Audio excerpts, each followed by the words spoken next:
yours truly, Matthew Johnson. Y'all know what it is.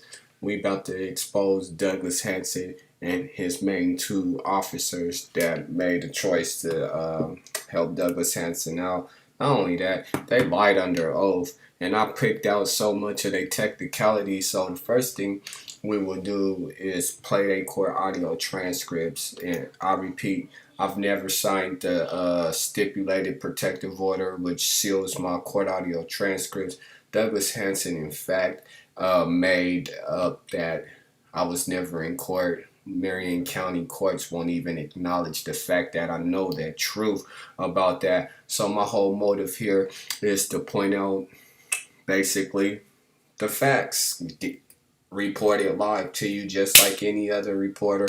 Douglas Christopher Hanson, what you see right there here on my screen.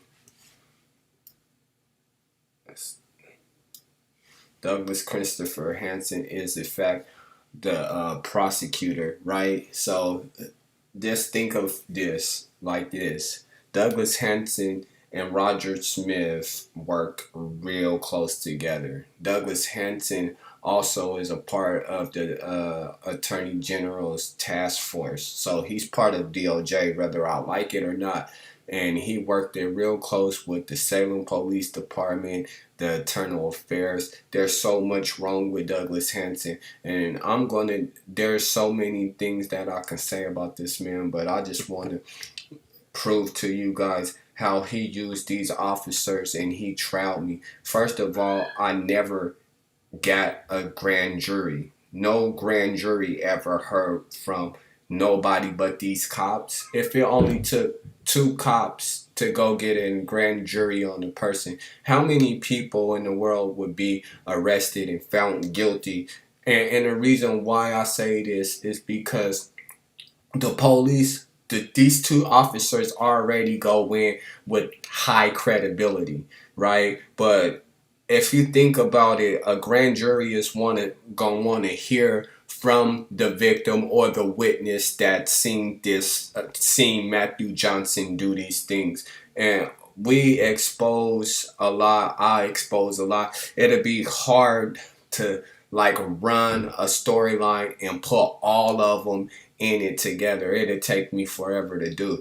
So what I do is I do them in increments. So when I tell you guys to go look at the video that I posted, Douglas Hanson versus Willow Snowfarrell, Willow Snowfarrell is basically exposing Douglas Hanson without trying. She's trying to cover him. She's not.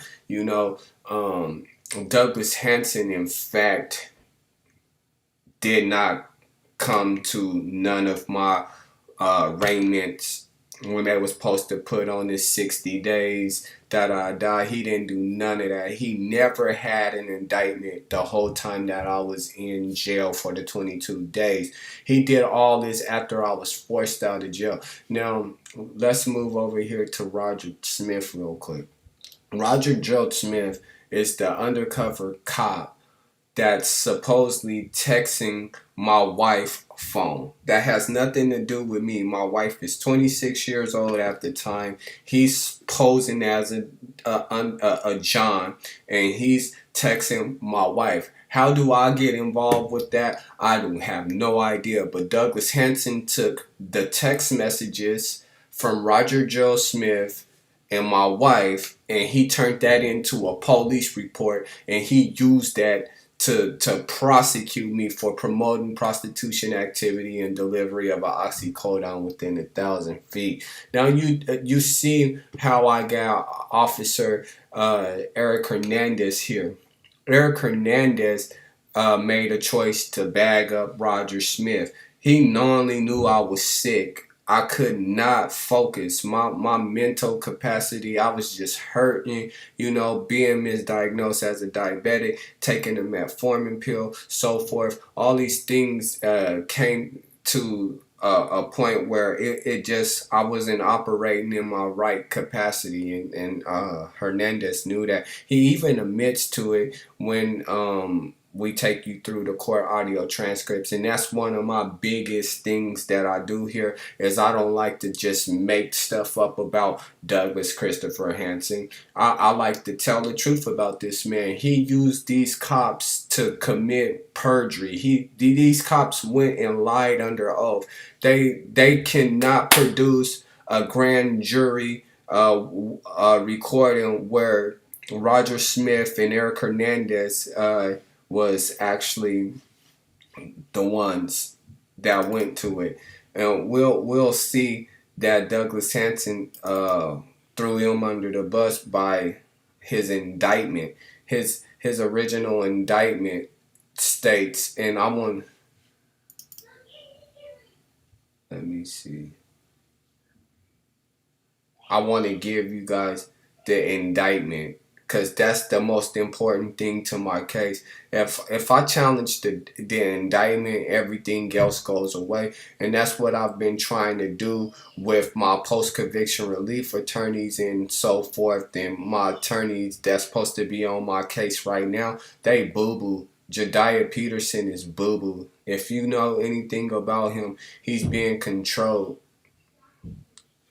He's pretending to be my attorney, but he's working for basically Douglas Hanson and them to screw me, to make sure I don't put on the right evidence to show my innocence. And that's bogus when you really think about. I can't find Douglas Hanson indictment.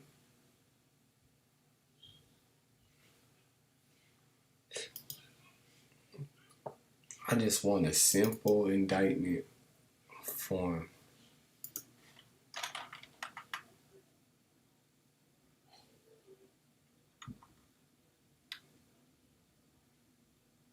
Come on.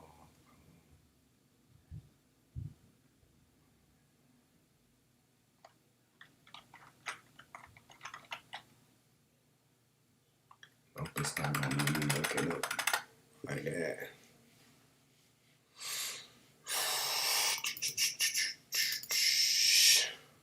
Normally I would have it right here. It don't even make no sense when it's right here.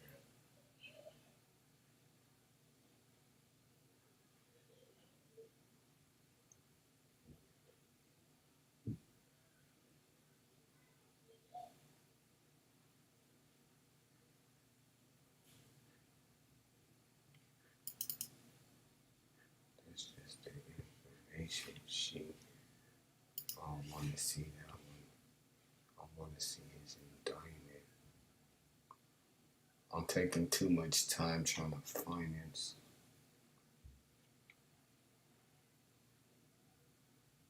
Can't possibly potentially be passing it up the way that I'm passing it up.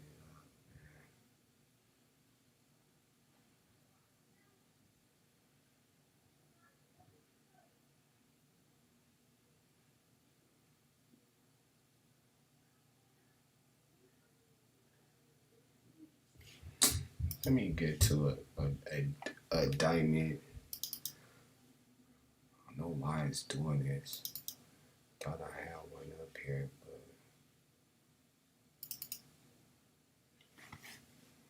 but we'll just use the appellate. We'll just use the appellate information real quick. All right. So what we looking for in this appellate? Oh, this is to tell you that I filed. You see, Office of Public Defense's appellate division. This is basically Irene Taylor. Guilty.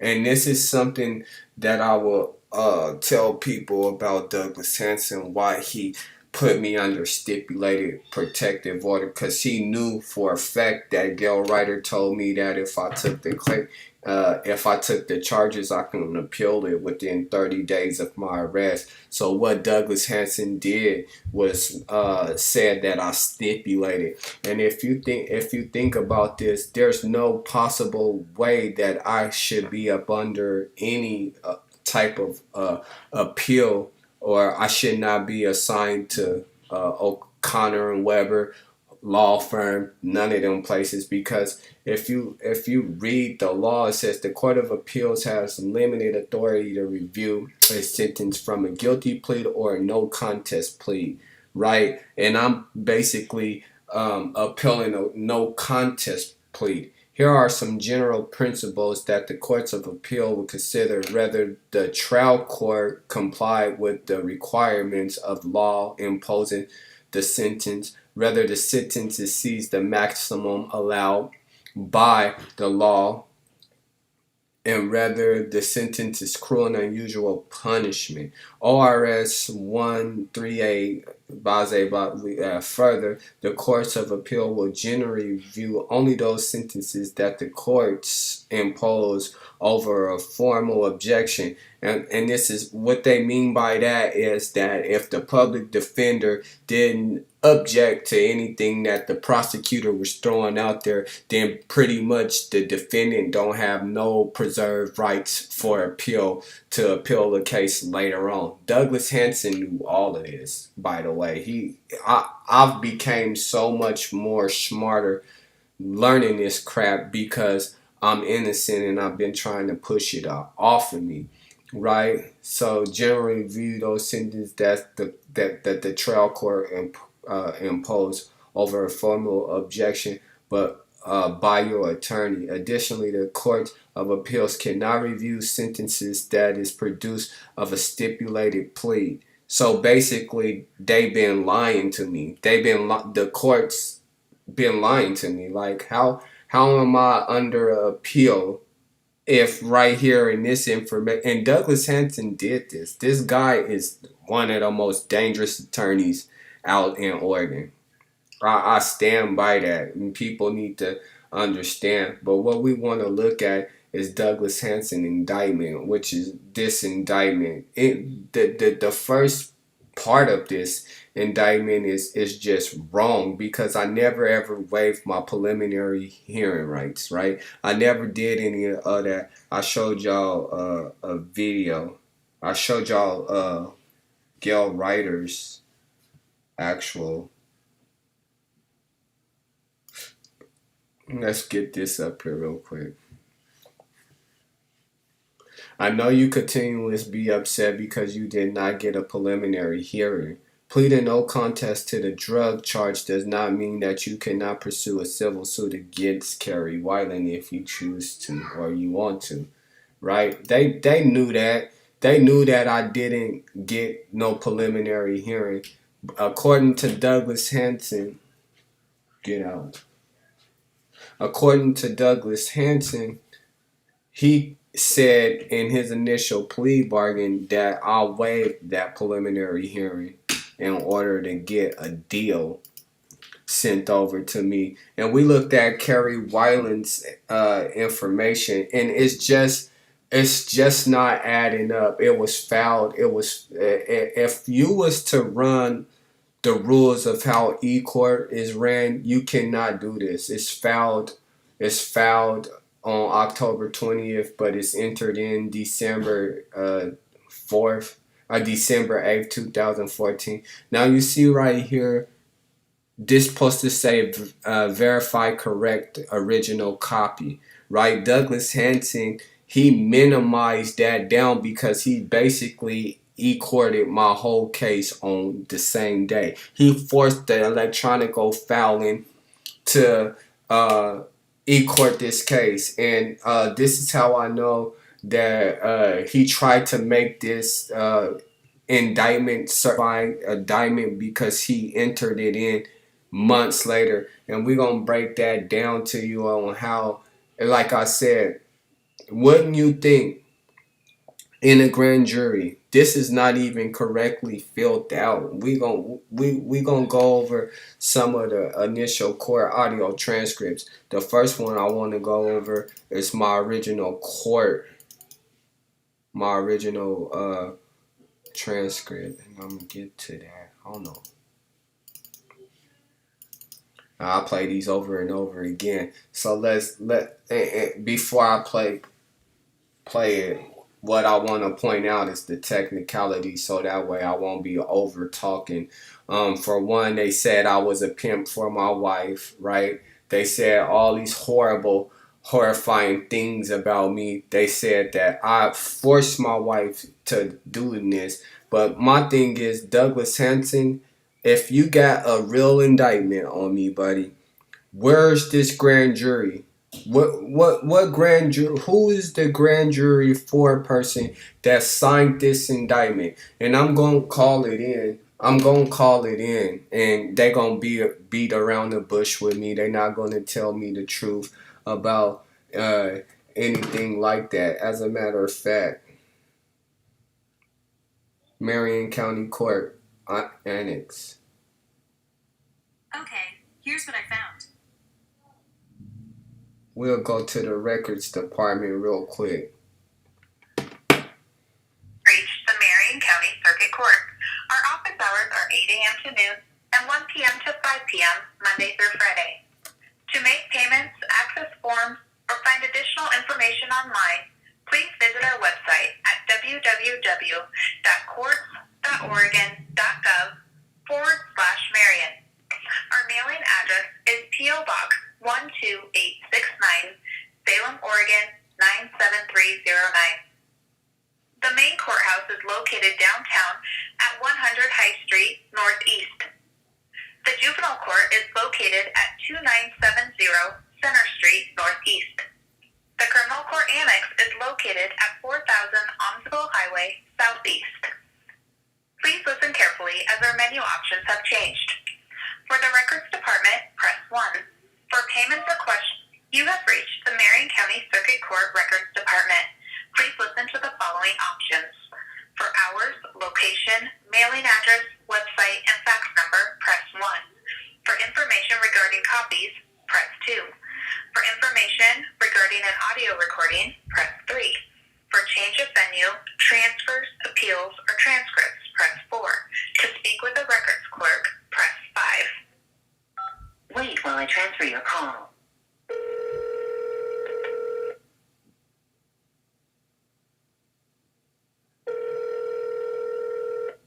Marion Court Records.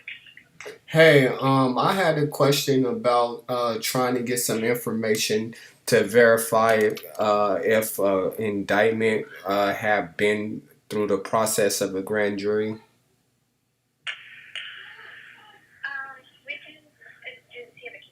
Do you have a case number? Yes, I do. The case number, I got everything you need actually, so I'm gonna help you speed this process up through e-court. The case number for this indictment is 14C, as in Charlie, 42686.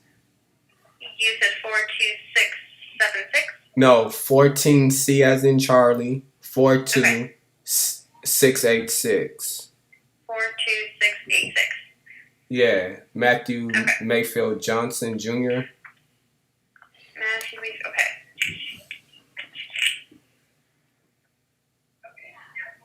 And then if you go next, all the way from the end.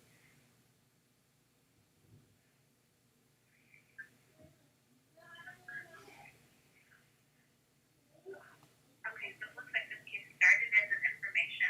They were charged with an information. And then if you go, there should be a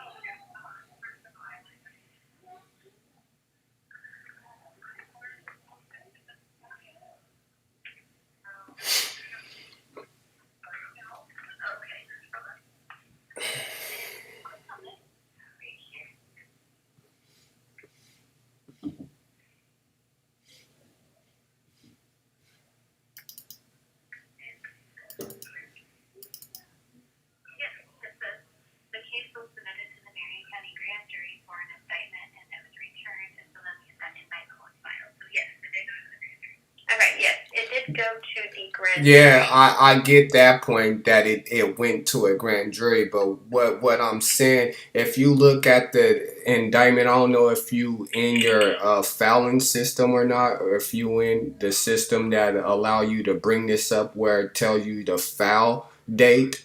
You see that right there, the file date, and then it says an enter date of December 8, 2014.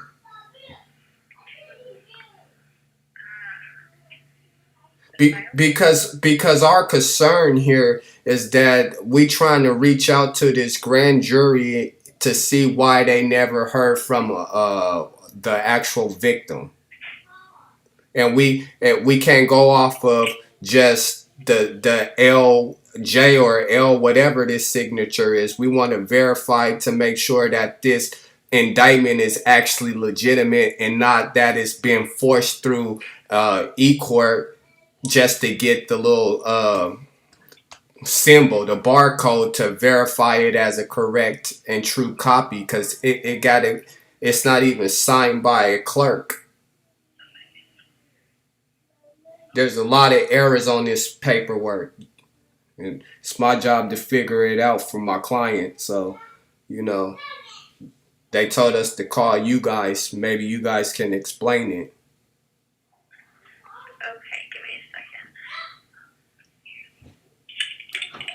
So it looks like the indictment was signed by Douglas Hanson, who's a Yeah, attorney. he's a prosecutor who's no longer Yeah, working with the DA's office. right. We're not concerned with Douglas Hanson because there's a complaint on him for him forging this indictment, because there's no way grand jury would have heard just from two cops and not heard from this child victim.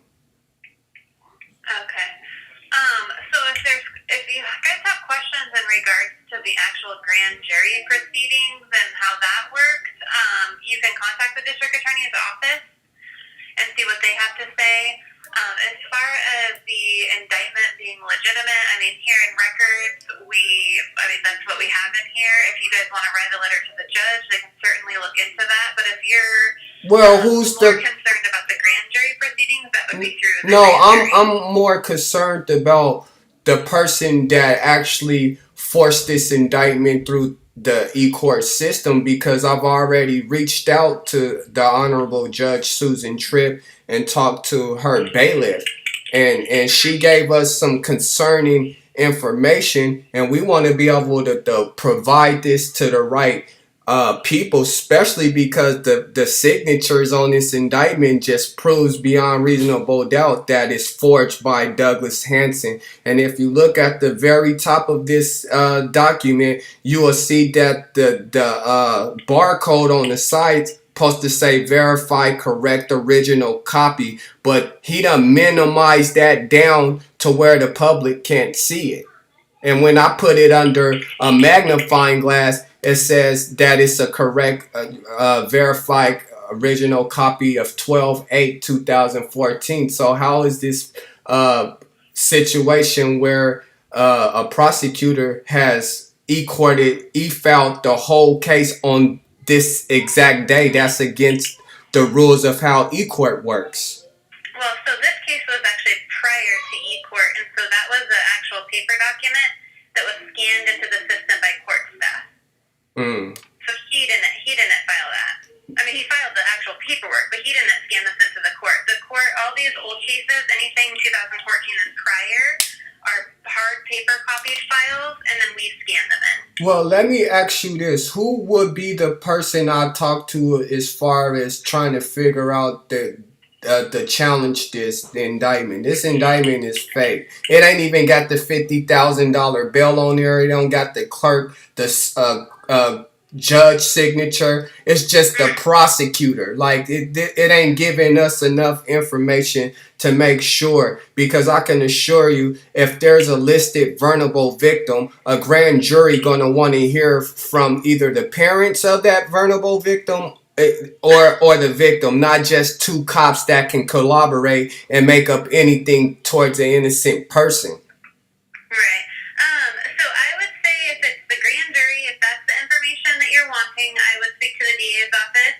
It sounds like you already talked to Judge Tripp's office, but if it was her case, that is who you would Yeah, but she recused herself. You know, she's a, and I don't mean to cut you off, but I'm real serious about this situation. She recused herself off this case, and she sent it through probation violation hearings through several different judges. And they bounce back and forth, and nobody is looking at the facts. You know what I'm saying? Like I said, if this indictment was formally correct, then it would amount to the arraignment date, right? Which Judge Channing Bennett should have been the one signing off on this document. He's nowhere involved in this, and the court audio transcripts that I have states that Channing Bennett is the one that put the $50,000 bail on me. But how do we look up the grand jury foreperson if it's just a signature? And it kind of looks like Douglas Hanson forged that, and that's what our hand specialist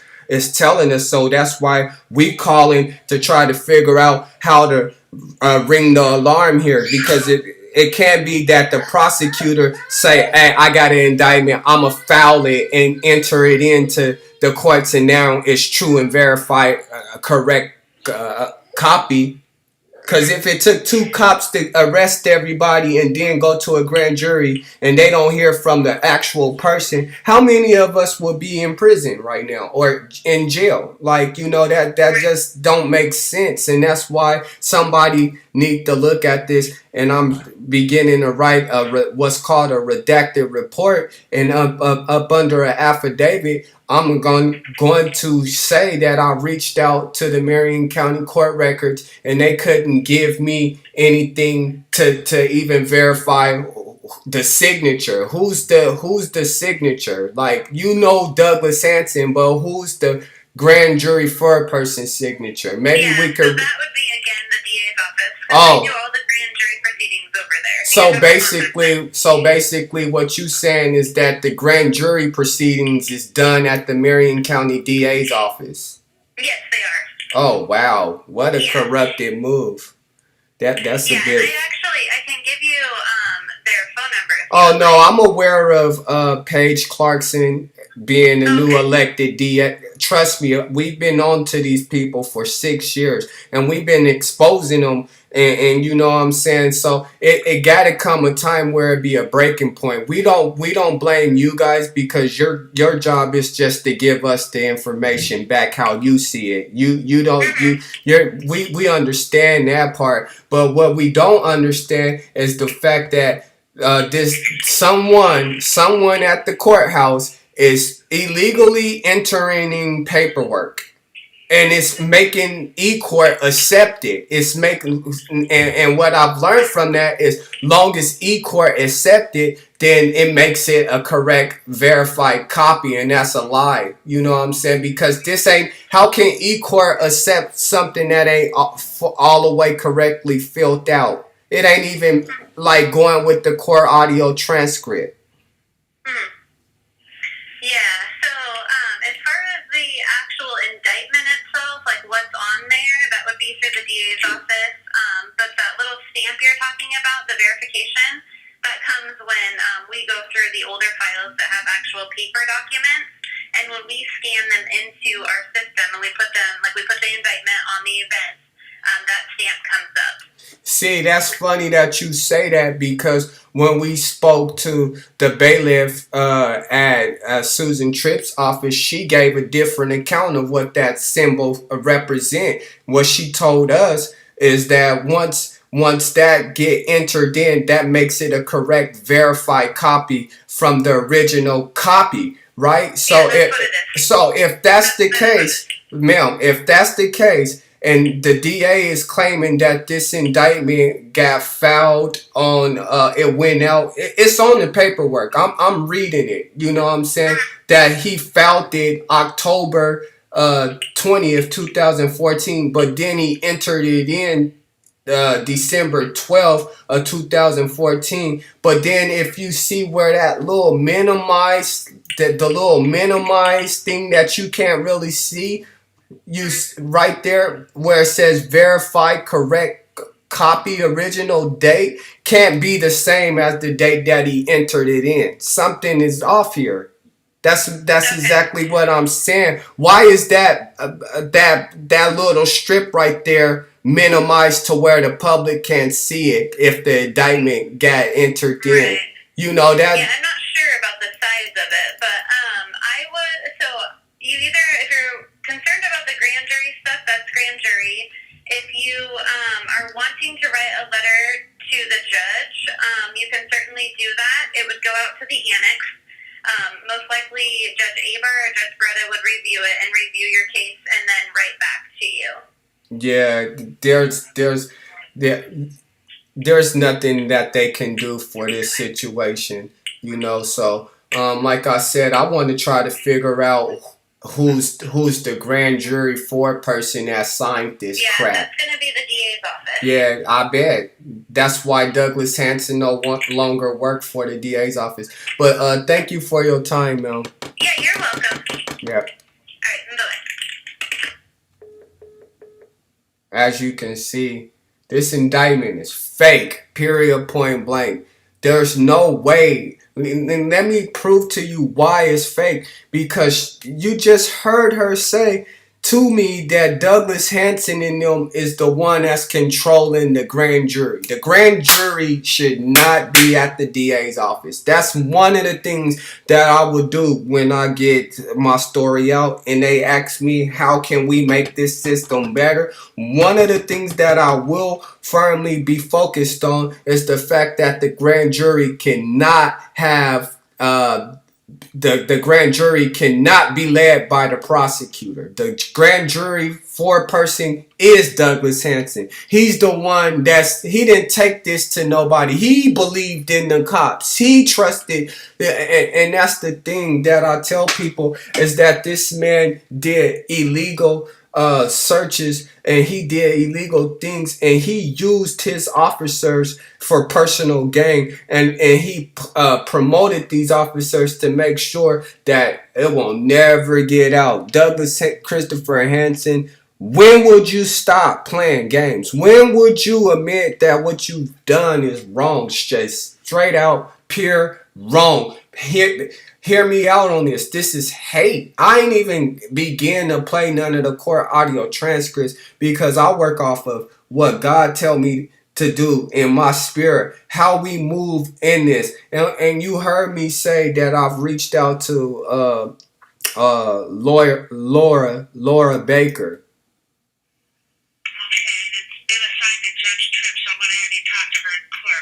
Yeah, let me talk to her clerk then. Because this is going to show you that I know everything. They told me that I didn't have a trial. But she, right off the bat, tell me I'm in trial. She tells me that. Good morning, Judge Office. Oh, I bet. I don't know why I was transferred to you guys, but my name is Matthew Johnson. And I was trying to get some information on this indictment that I got. Mm-hmm. Okay, well, Matthew, we had to try. What? We have to. Sorry, I had to stop that because I want y'all to understand. They told people that they did not trial me. They told people that I took a offer. They told people all these lies, but the court audio transcripts from day one all the way up until the initial trial, initial plea date show and prove. But what I'm so concerned with is the fact that Douglas Hanson had the discretion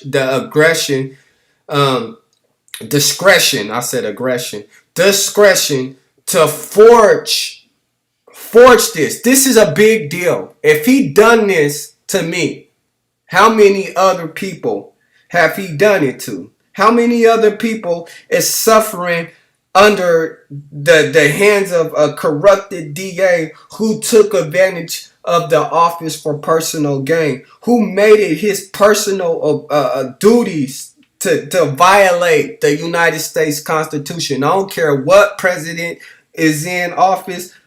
January, I am making plans to go to Washington, D.C. If I'm not going to get help here, if Lou Frederick and them want to be lobbyists and gather information from the public, and he don't want to hold his constituent parties accountable for their unethical morals, then that'll be on him, you know.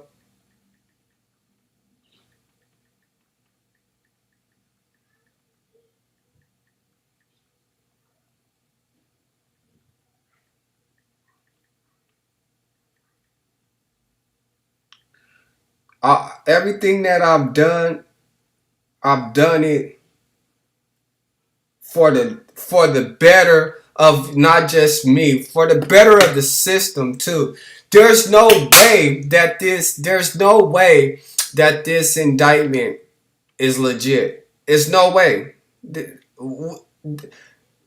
It's not even properly filled out.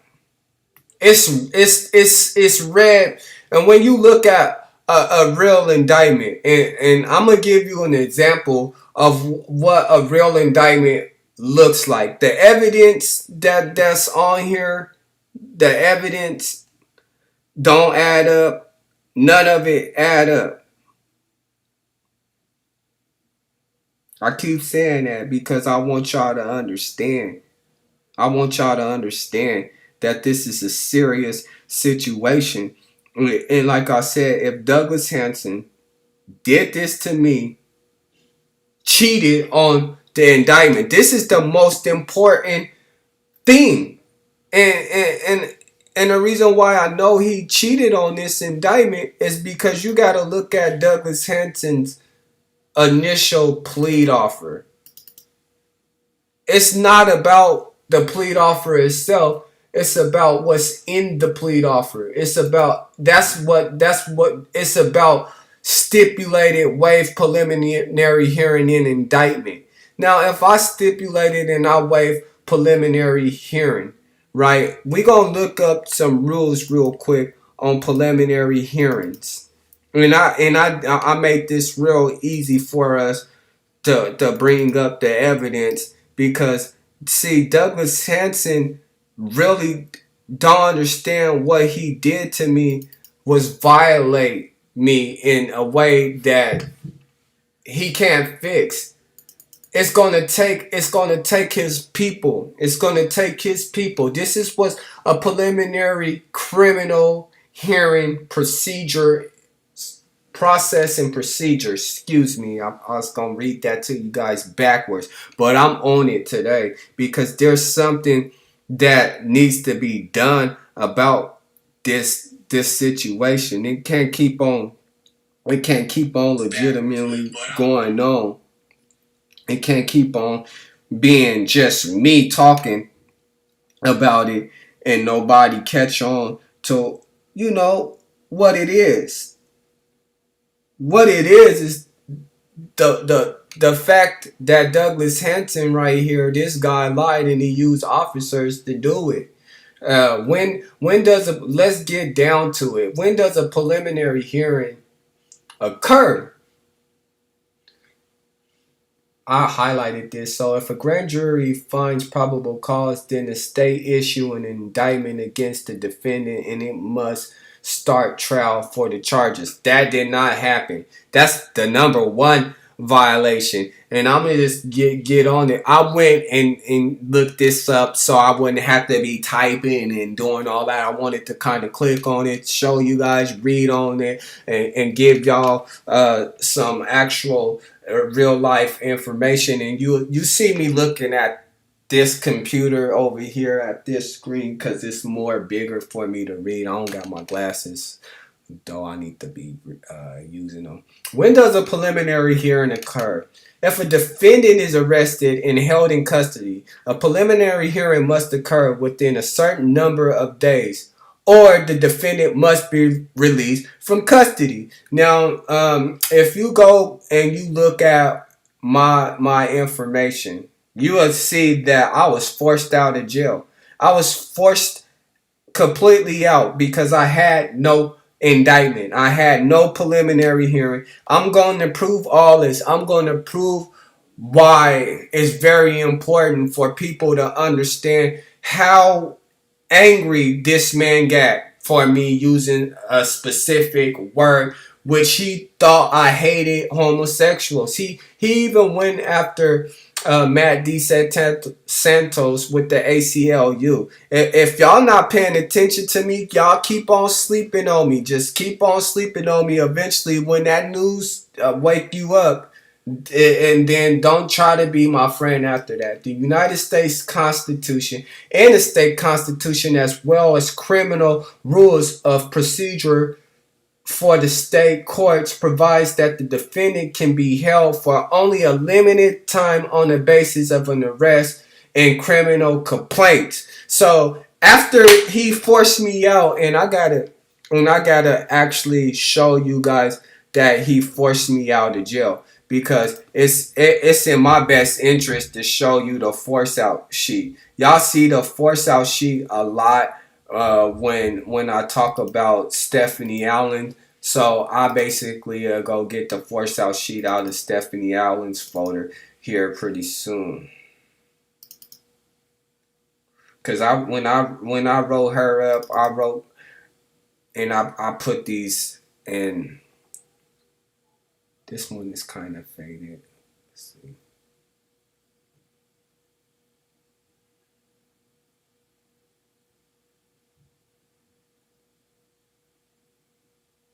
It don't matter. It don't matter. Because what we doing is I'm going to show you why this is even exists. Let's cover up Douglas Hanson. And let's get my face sheet out here. So y'all can see the case. And y'all can see the preliminary hearing, right? Y'all can see that. Word. Y'all can see that. And what we want to look at is the fact that I was arrested May 16, 2014. May 16, 2014, all the way up until June 8th of 2014. I was then forced out. I wasn't recogged out, none of that. I was forced released. I did not make bail security, and that's another concern that I got with Douglas Hanson, is that I did not make the bail security that he claimed that I made. You know, he just been lying all over the place. But it says, where was I at? In order for the courts to continue holding a felony defendant in custody, the courts must conduct a preliminary hearing within the amount of time prescribed by the state law and issue a formal charging instrument, something referred to as a criminal information. If the preliminary hearing is not conducted within the prescribed time, the defendant must be released. And if you contact the Marion County sheriffs, somebody down there gonna tell you the truth. He never had a formal indictment on him. He was just sitting here because somebody lied to us and said that he had a parole. His parole officer never came and sanctioned him. So he did 22 days for no reason. I did 22 days for no reason, without even having a preliminary hearing. And while we talking about this, we going to play my court audio transcripts, and we going to show you. Right? We're going to show you that what Douglas Hanson did was just plain out hateful. He stopped me. He didn't even give me a chance to fight my case. Right? So if the defendant has been released, and this is very interesting right here. If the defendant has been released on bail or on recognizance, or on recognizance. I wasn't released on either one. I wasn't released on the bail or the recognizance. I was forced out of jail. That's a whole completely different thing. You know, I was forced out. The courts can conduct a preliminary hearing at a later time. However, the preliminary hearing must occur within a reasonable time after arrest. So basically, from what the law states, that Douglas Hanson is already violating what's called due process. And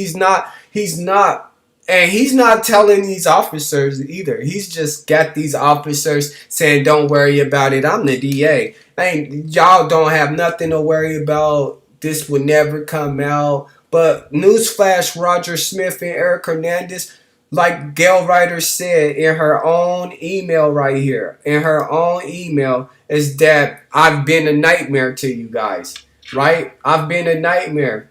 Right here, it says it right here. You will be found not guilty. You will be found not guilty of the charges. Why not plead no contest, get probation, and be done with this nightmare? Be done with this nightmare. No, I can't be done with the nightmare because y'all continuously play peekaboo with me.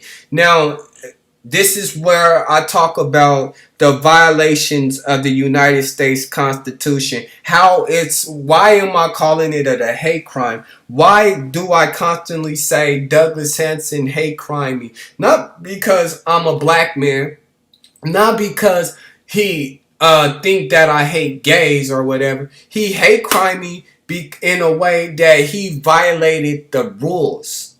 He violated everything. He did it with so much hate. Like the way that he did it was like, I don't care. I'm gonna charge him to the fullest. I don't care what nobody say. I'm the DA, da da da. And the way that he played with my wife, emotions and her feelings, and the way that he did things, it is unreasonable and unreasonable.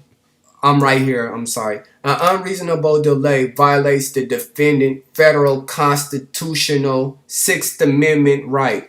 And we'll get to the other pages. I'm sorry. I went ahead of myself. I do that a lot, though. I really do. I really do that.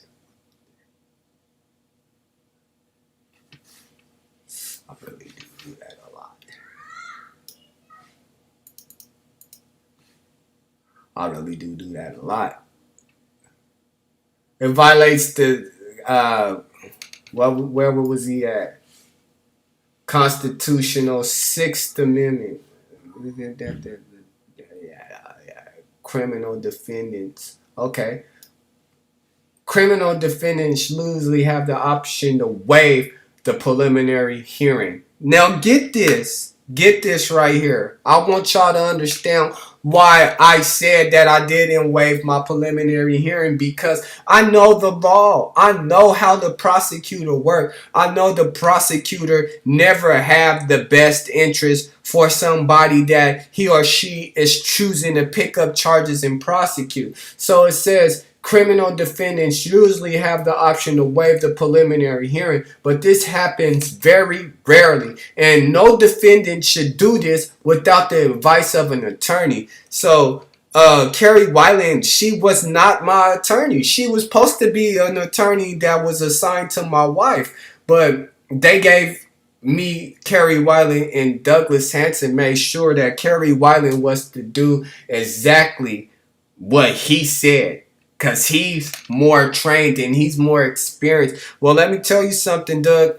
You're going to get caught if it's the last thing that I do. I will do this every single day. I will live feed on my phone. You're going to have to, admit your fall. Just stop acting like Donald Trump and admit your defeat. You've been defeated. The votes are in. You're not going to be able to stay in office. Not after this. If you waive a preliminary hearing, you allow the prosecutor to proceed on criminal charges against you without having to present its evidence. So this means one thing to me, that Douglas Hanson did not present no evidence to no grand jury. He did not go to no grand jury, and this is why he said that I waived my preliminary hearing.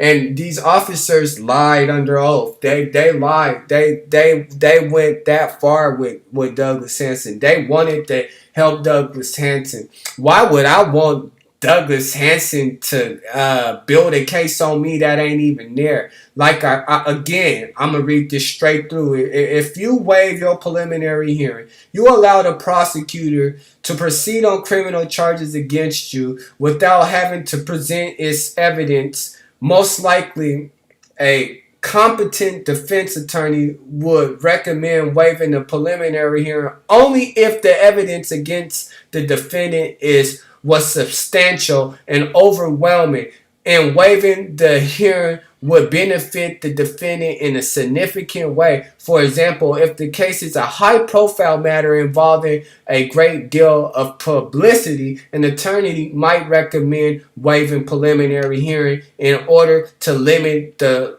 release of information and evidence to the public. My case wasn't a high-profile case.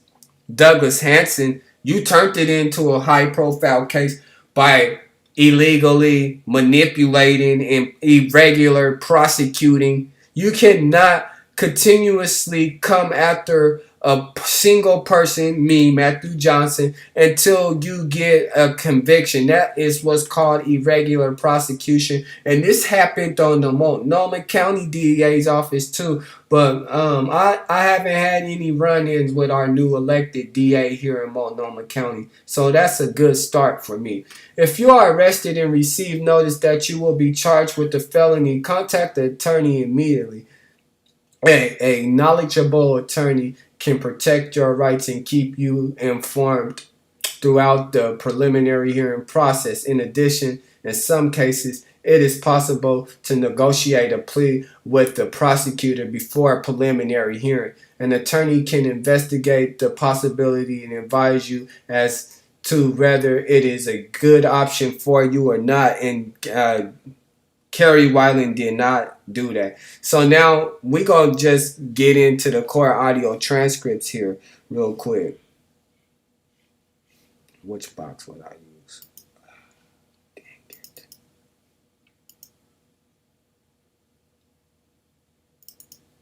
Do I want to use it?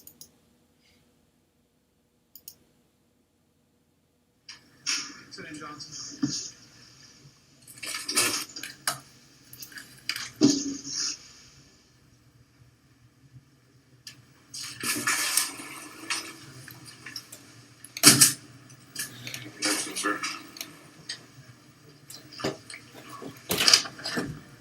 Just one file on Johnson? That's all I have, Your Honor. Okay.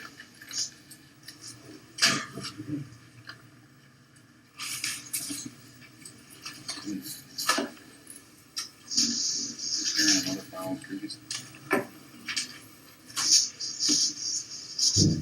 Do you have counsel in another case? Oh, no, that's what. I recognize his name. Mayfield. Matthew Mayfield.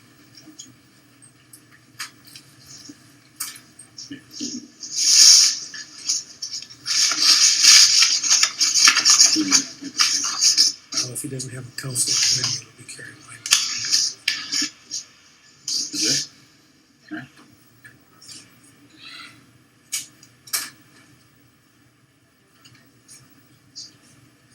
Okay, so the name caught my eye, but it's a different person. Case will be assigned to Kerry Wineland, Your Honor. Right?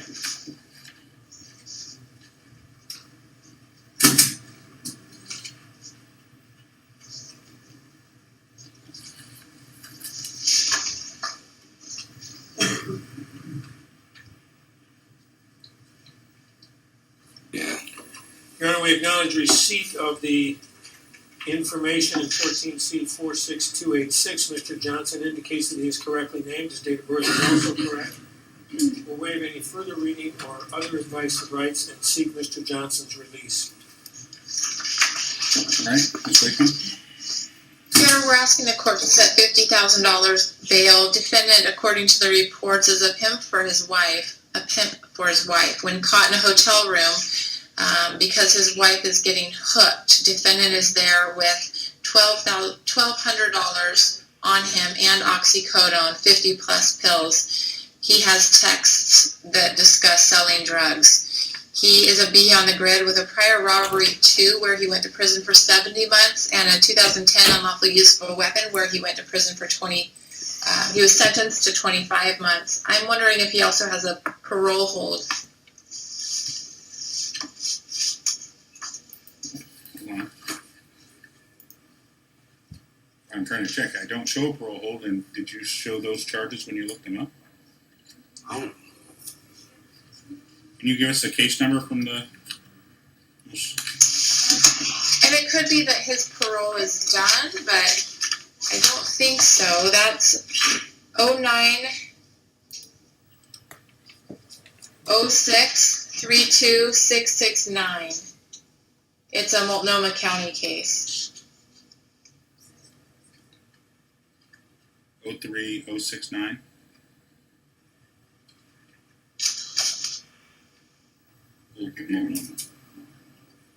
Yeah, all right. Mr. Johnson indicates that he has completed his parole, his post-prison supervision. Okay. Well, standard bail is $50,000. I'll set $50,000. Kerry Wineland. Once.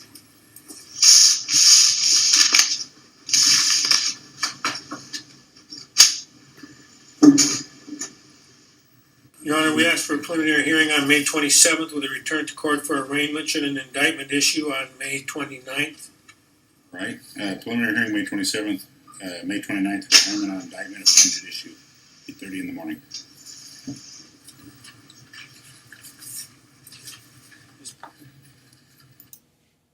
As you can see, Channing Bennett's deputy clerk didn't sign this. This have to have went over to the courts. It cannot just be done by the prosecutor, Douglas Hanson. You in trouble, man. You are in trouble, man.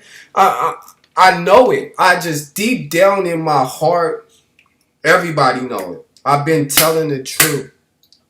This indictment came from where? It came from Douglas Hanson. He forged it, dated October 15, 2014. You put in an indictment that many months late on me. This happened in May.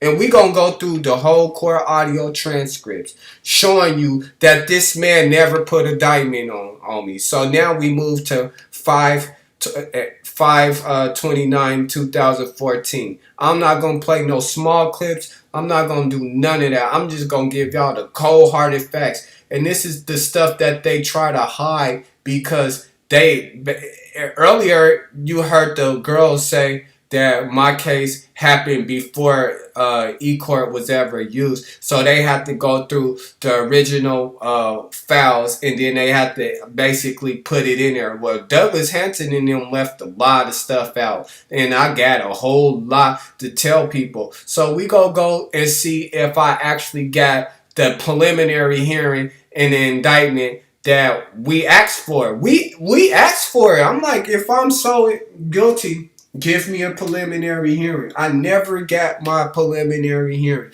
You got me saying it. You got Gail Ryder telling it to me. You know what I'm saying? So, like, when will somebody see the truth? When will somebody pick up on this? When will somebody call Douglas Hanson? Give Douglas Hanson a call. He works for the city of Salem. He's an attorney for the city of Salem. Give him a call. Ask him.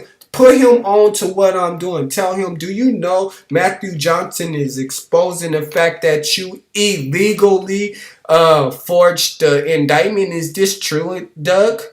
Because who's the foreperson? She already told on you. She already said that take it up with the prosecutor. She don't want me to expose Paige Clarkson. That's they new elected DA, and she's already doing a corrupted job by trying to cover the fact that she was Douglas Hanson's trial court supervisor. If you ask me, they all knew. They all was aware of what Douglas Hanson was doing. So again, let's go ahead and move.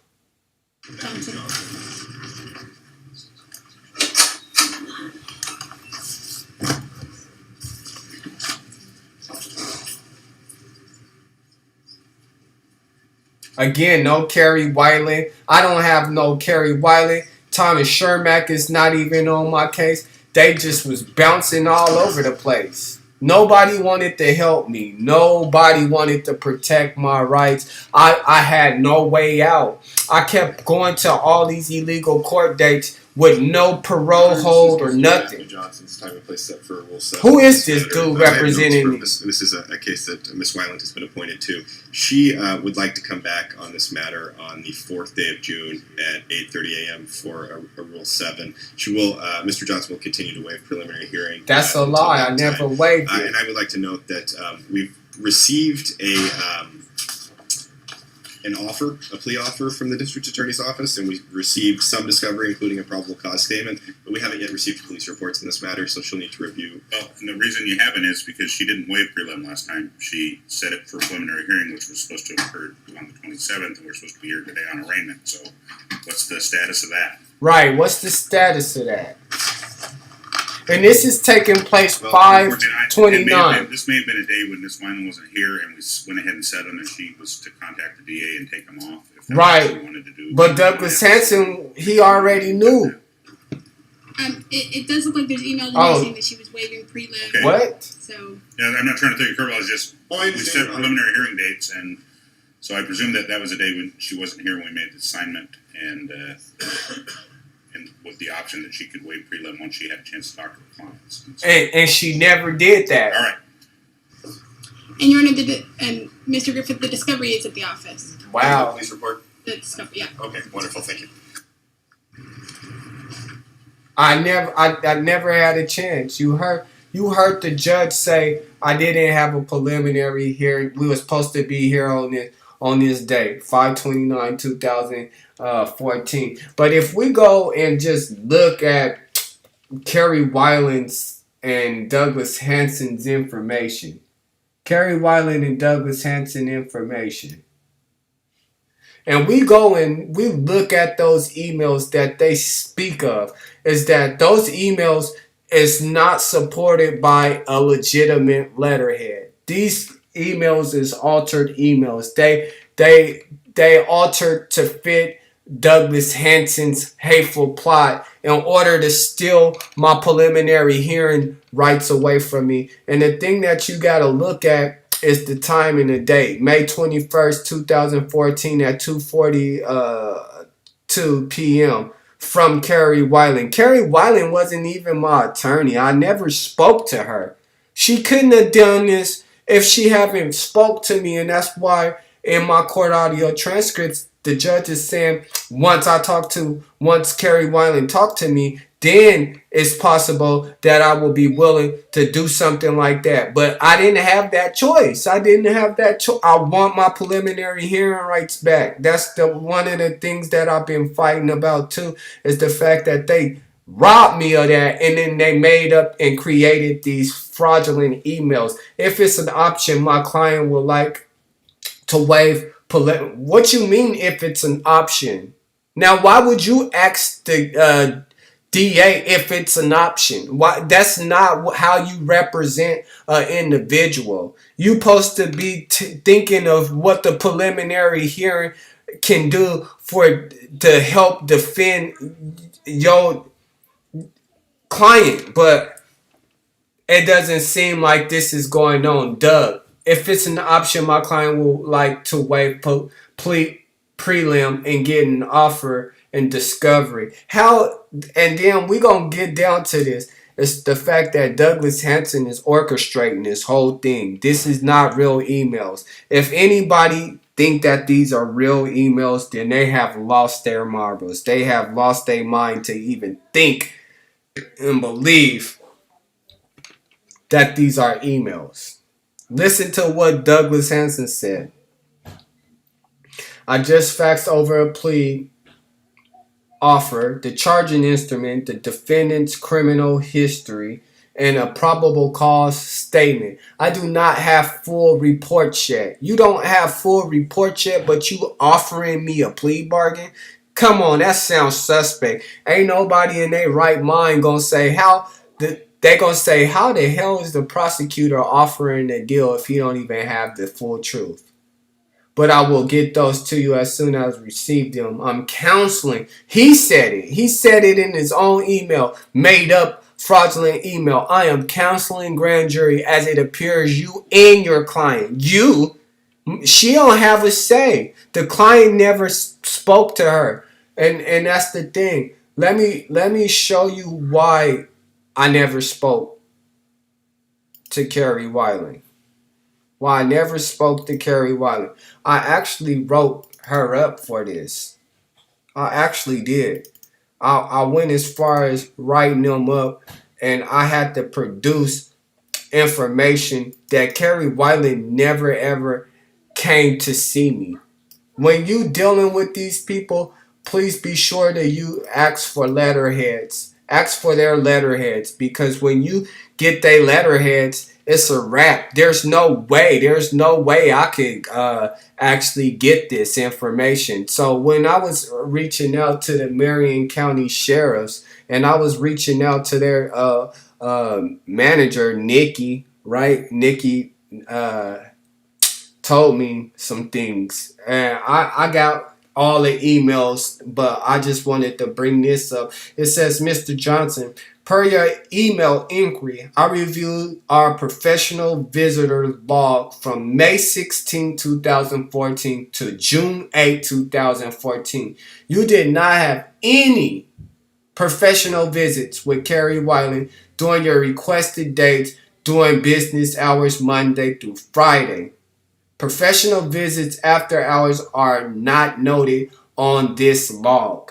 You never came and seen me, man. You never, you can't verify it. You can't run it back. You can't do none of that. You can't, what I can say is that y'all put me through a tremendous amount of hell to show and prove that you guys were in violation. You, Douglas Hanson, made this email up. You didn't. Why is everything on there besides the letterhead? Like, if you look at an example email from Gail Ryder, and I give you an example email. Let me not give you I give you an example email from Gail Ryder. This is an example email from Gail Ryder. And if you look at it, it's going to have this part on it. It's going to for sure have that part on it. It's also going to say the subject, the date, and all that. But the most important thing is it's going to have the letterhead on where the email is coming from. So if a private investigator was to try to locate these emails from whatever server, they not gonna find it, because Douglas Hanson is the Gmail. He is it. He made all this up. And to give you another example on top of Douglas Hanson's example, I want to go ahead and give a example of David Kuhn, because I got a lot of examples of emails. Me emailing David Kuhn. Me emailing David Kuhn emailing me back. It's always, got to have a letterhead. It's always have to have a letterhead.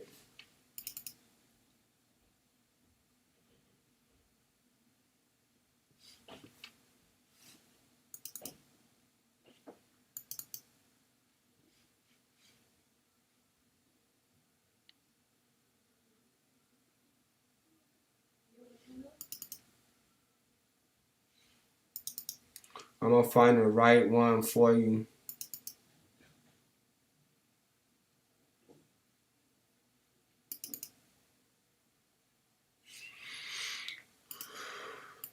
All of the communications is done through a letterhead. It is. You will see me in many emails with these public defenders trying to fight for my rights, but obviously Douglas Hanson put a stop to that. He put a stop to it, but we getting too far off the indictment, and I want to stay on that. These is basically the supposed emails right? So now let's move on to the next court audio transcript, which is 6/4/2014. Douglas Hanson and Carrie Weiling. Carrie Weiling finally comes to court, and she already lying about me waiving my preliminary hearing. These are short.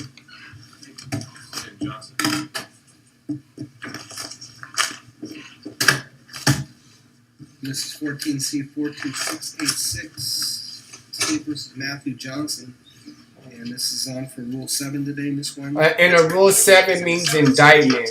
We waive prelim and continue to waive prelim. That's a lie, Carrie Weiling. How are we doing on the 60 days, Mr. How we doing on the 60 days, I think Hanson? we'll address that at our next court date. Now, why would my public defender be answering for Douglas Hanson? May 19th was the first court appearance. The waiver of preliminary He didn't hearing. even know when my first court appearance was. Listen to this, man. At 8:30 in the morning. So Douglas Hanson, in fact, came 6/4/2014, but then he got off. He bounced back and forth. So Carrie Weiland actually answered a question that the judge asked the prosecutor, how we doing on the 60 days, Mr. Hanson? Because he knowingly knew that he did not have an indictment. He knowingly knew it. Your Honor, may I call Matthew Johnson, 14C42686. He is present out of custody, Your Honor. My client posted security and was released. This Lying. time I'd like to request Lied to the courts and said that I posted bail. 1:30. I did send a request for seconds of great deal of discovery, electronic discovery. In this case, I believe a search warrant was written for some cell phones, laptop computers. I've asked Mr. Hanson to provide copies of all that. And See, it's contradicting but I'm looking to for his copies of the emails. hard drives and whatnot. It's contradicting. For a somewhat lengthier set of She asked him for the plea. It's all contradicting.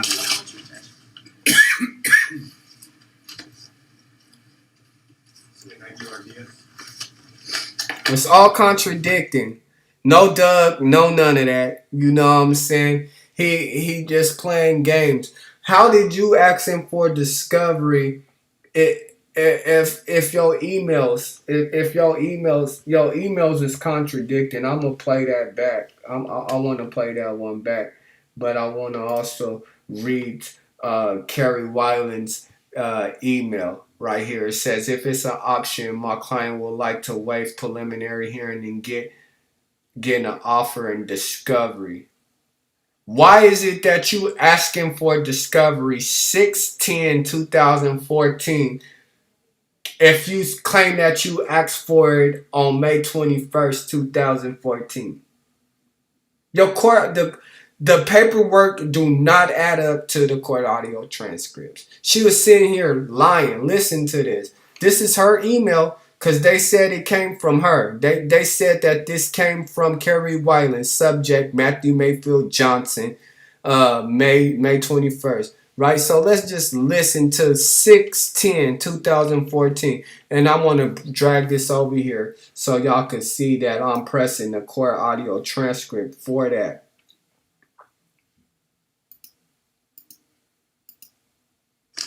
Your Honor, may I call Matthew Johnson, 14C42686. He is present out of custody, Your Honor. My client posted security and was released. At this time, I'd like to request that this case be sent over to July 30th at 1:30. I did send a request for seconds of great deal of discovery. You sent that request months ago. A search warrant was written for some cell phones, laptop computers. I've asked Mr. Hanson to provide copies of all that, and hopefully you've got an email in your file, Gene, but I'm looking to get forensic copies of the hard drives and whatnot, so that's the reason I'm asking for a somewhat lengthier setup than normal. July 30th. And I do have the acknowledgement. It's contradicting. Because the reason why it's contradicting is we play it for you. Carrie Weiland is asking Douglas Hanson for discovery. She's now saying on 6/10/2014 that she's asking for that. So this is showing you proof that I never waived my preliminary hearing. That let's just throw that out the window right now. Right? So now let's play the same video, but then we read Douglas Hanson's information, and it says, I just faxed over a plea offer, charging instrument, and defendant's criminal history and probable cause statement. I do not have full reports yet. And this is occurring on May 22nd. Now, why would Douglas Hanson wait a whole day later to respond to an email? Come on.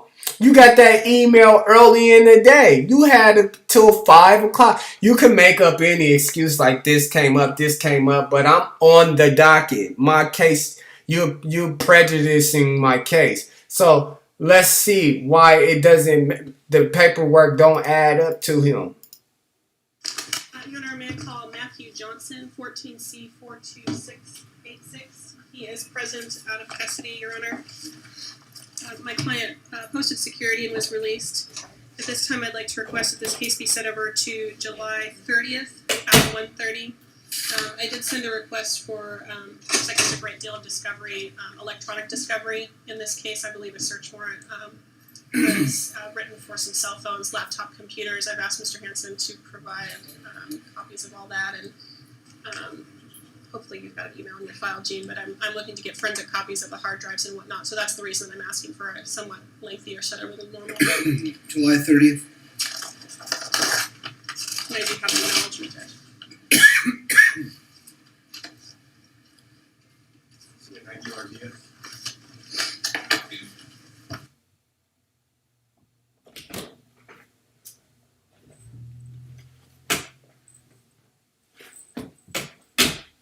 No possible way. We go in and we wanna help the people understand the court process.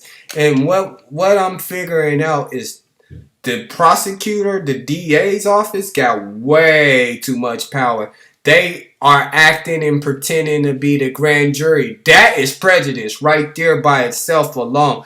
That shows that if there was no person, no individual person, I don't care if it was just a single white, another white Caucasian person, if that Douglas Hanson took that away from the people and he made it seem like I was in all with them doing this, that shows a prejudice and that shows hate. You know what I'm saying? Why, if you had a case, why wouldn't you take it in front of a grand jury? You had Carrie Weiland lie and say that I posted bail.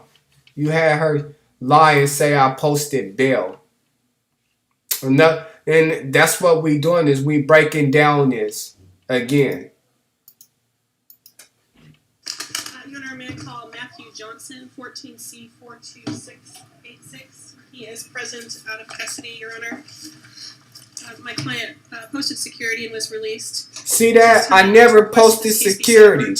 I just wanted to show you that I never posted security, because if you look at my force out agreement with the Marion County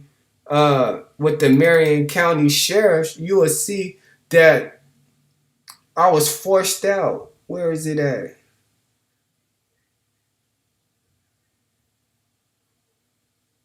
I gotta look for it. I always gotta look for it. I should have just minimized it down. I should have just minimized it down. God. Devil always playing games with me. Let's go.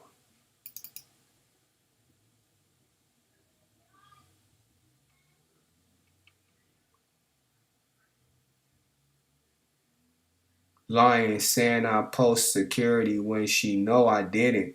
She know I didn't post no security. She know I was forced out of jail. I was forced out of jail because I didn't have no preliminary hearing and I didn't have no indictment. And they don't want nobody to know that, because it puts them in a civil matter. It puts them, like, they kidnapped me for months. They kidnapped me for months.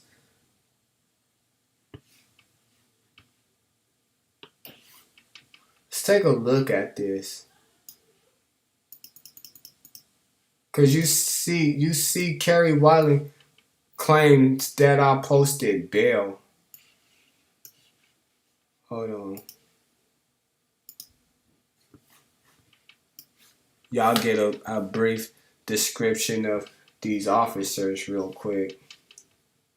Now I'm gonna bring this back up right here because this is a major one right here that goes along with my proof that shows you that I did not post bail. This is actually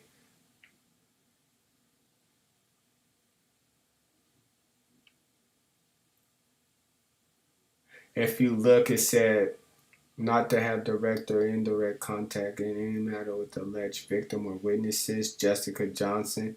But then, if you see right here, it says I was forced out. What's a forced out agreement? A forced out agreement, I didn't have, my bail was $50,000. Y'all heard the judge say $50,000. And another thing that they doing to me is that they changing up the judges. They changing up these judges.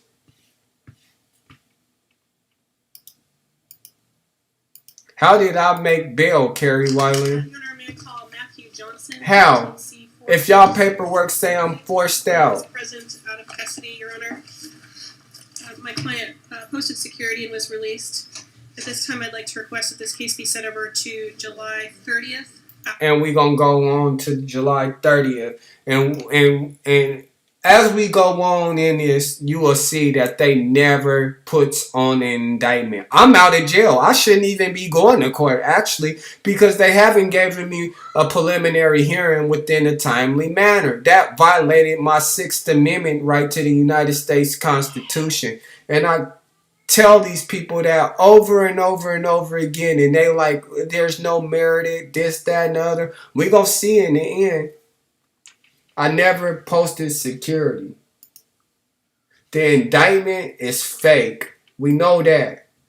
I'm eating this indictment up because it was done by a hateful prosecutor. That's why. It was done by the man that hated me. Like I said, witnesses, all witnesses appeared in person unless otherwise noted. Roger Smith and Erick Hernandez. Come on, man. Give me a break. Give me a break. May I please have a copy of the waiver and indictment? There ain't one. Thank you. Listen carefully. Matthew Johnson, 14C 42686. I believe this is our second Rule 7, but I'm asking the court to set this over to August 27th. There's a significant amount of digital evidence in the case that we have to go through. Okay. August 27th, and we're getting out there on this too. Started in May. Right. And you think this? We did not receive the digital discovery until less than 30 days ago. Okay. She's lying, man. This lady is such a liar. August 27th at 1:30. Just lying to all these different judges, putting me on. Brotherton? No, that was a different case. Alicia. You ready for that? As you see, they short in and out. See, Mr. Stutzman Johnson? Yes, Your Honor. One file, 14C 42686. Here at this time, we'd like to enter not guilty pleas. We have pulled Judge Tripp and are scheduled for a status conference on September 29th at 1:30. So Douglas Hanson made her pull Susan Tripp, which was his best friend. Mr. Johnson, I'm going to enter a not guilty plea on your behalf into the court record. It will be assigned to Judge Susan Tripp will be our trial judge. Have a status conference on September 29th at 1:30. And there's been a waiver of preliminary hearing up to this point. Ms. Wineland, are you... See how they keep on talking about that preliminary hearing? hearing until the. They would not let me say I didn't waive it. Make sure you make yourself available to her. They wouldn't. So she can prepare for that status conference, and do not miss that status conference. You understand me? Oh, I won't. Okay, that'll be it today. Oh, I won't. You heard what was so important with this one is that even though I didn't waive my preliminary hearing, he said it was supposed to be waived all the way up until I seen Susan Tripp. So once it got to Susan Tripp, I'm in trial. I'm going through the motions now. I said I want to go to trial. I'm done with this. I've been through 1, 2, 3, 4, 5 court proceedings where y'all never put on the indictment. Douglas Hanson refused to put on that indictment because he couldn't take this to no grand jury. He had to make up a grand jury. That's what makes it a hate crime. That's what makes it evil. Evil. Man, oh, God, help me. Hold me up, Lord. Hold me up, Lord. This man is evil. I can only imagine how people feel that's in prison that don't have a way out because the paperwork is buried and nobody is calling and nobody is being consistent and nobody is applying pressure on their funky asses.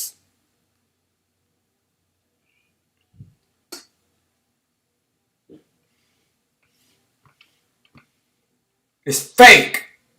Enough is enough. If I had a pastor or some spiritual leader that understand what the book of Samuel talk about and how Eli was met by God through dreams and God began to tell Eli several different things about how he's going to rain down on Samuel. Family. Nobody. I'm losing it. Like, that's what Douglas Hanson want. He want me to go off the deep end. He want me to get the threatening and getting the police to have the attention on me, to take the attention off of him, to take the focus off of him. Douglas Christopher Hanson, tell the truth. You committed a crime. Then you made sure that Kerry Weiland picked Susan Tripp for your crime. All right, this is the time set for an appearance on a criminal case. Would the state like to call the case name and number? Thank you, Your Honor. This is State of Oregon versus No Douglas Hanson. Johnson Jr. Marion County Circuit Court case number 14C42686. Nellie Wright. Defendant's out of custody with his attorney, Ms. Ryder. I'm Nellie Wright for Mr. Hanson today, and we're ready to proceed, Your Honor. It's my understanding that we need to do an arraignment on the indictment. How? How can you do an arraignment at this stage? Also, How? How? To put our amended offer on the record as well, Your Honor. I'm so disgusted with this. All right, let's see. Ms. Biggs went to get another copy because I didn't realize that actually under this circumstance I would need 2 copies of the indictment. What? So she just went to grab that. How you got an indictment? How you got an indictment? How are you today? I'm going to stop it right here, right now. I don't even want y'all to hear this right now. Because how the fuck is they saying that they got the indictment and she's about to read the indictment and it says that the indictment date is October, right? October 15, 2014. But you hear Nellie Wright, and I'm going to rewind it because you hear Nellie Wright say, we have to put on a formal indictment. We have to give him an arraignment. How you giving me an arraignment through my pretrial motion hearings? We asked to go to trial. Y'all had more than enough time to put on an indictment. Y'all can't wait until y'all get to Susan Tripp. Is this the reason why Susan Tripp recused herself off of my case? Because it's quite obvious she didn't want to see me or deal with me, even through probation violation hearings, right? But look at this. Pay close attention to October 15, 2014, and now I'll press play where they finna put this frivolous indictment on court audio transcripts on 6/17/2017. Right here. Look. It's not adding up. It's not adding up.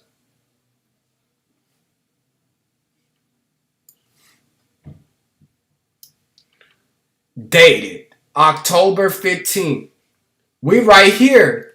We right here on 6/17/2015. That's 4 months before October. This is in June. Listen.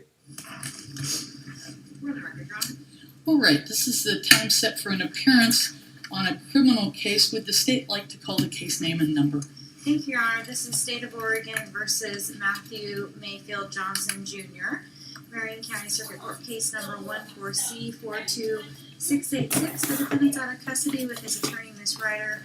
I'm Nellie Wright for Mr. Hanson today, and we're ready to proceed, Your Honor. It's my understanding that we need to do an arraignment on the indictment. What? Need to address a motion to continue. And also, Your Honor, the state would like to put our amended offer on the record as well. Okay, all right. Let's see. Ms. Biggs went to get another copy because I didn't realize that actually under this circumstance I would need 2 copies of the indictment. So she just went to grab that. Good afternoon, Mr. Johnson. You need to stand a second. How are you today? Absolutely fine. Good. Pretty day outside. All days could be like that. That would be great with me. Yes, please. Thank you, Your Honor, and we'll acknowledge receipt of the indictment. His name and date of birth are correctly set out. We are not waiving reading, nor are we waiving advice of rights. All right. Mr. Johnson, I have an indictment. Have you had a chance to see that? Yes, I have one right here in my folder. Perfect. And do you wish for me to read that to you? Absolutely, yes. Okay. It says in the indictment, the defendant is accused by grand jury of the County of Marion in the state of Oregon by this indictment, the criminal offenses of delivery of oxycodone within 1,000 feet of a school, which is a Class A felony, ORS 475832, and in count 2, promoting prostitution, a Class C felony, ORS 167.012. The allegation is that those offenses were committed as follows. The defendant did on or about May 16, 2014, in Marion County, Oregon, did unlawfully and knowingly deliver oxycodone, a controlled substance, within 1,000 feet of the real property comprising a public or private elementary, vocational, or secondary school attended primarily by minors.